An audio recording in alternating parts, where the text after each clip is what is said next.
Something I hear often from my clients that is frustrating is, I'm not going to report this to my insurance because I'm scared that my rates are going to go up. First of all, that's not true. At least that's what the evidence shows, and we've had Senate and representative hearings in Austin, where literally insurance companies have to admit that that is not true. So we know that's not true.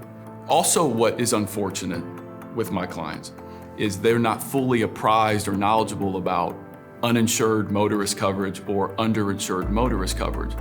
What does that mean? Well, people get confused with full coverage, okay?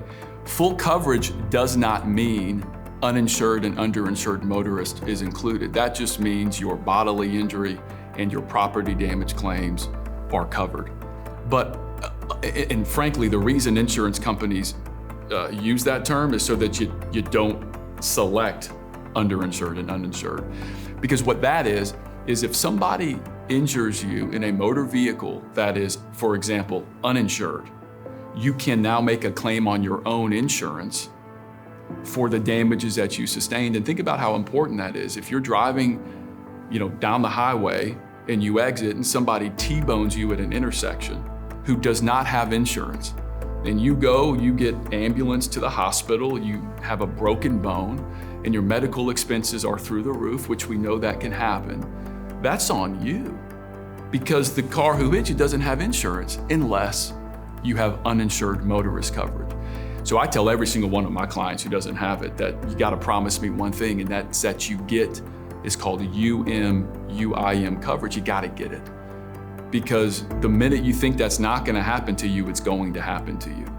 Underinsured, which is UIM, that's a little bit different. Take the same context where you're driving down the highway, you exit and get T-boned, and the person has what's called a minimum limits, which is in Texas, $30,000.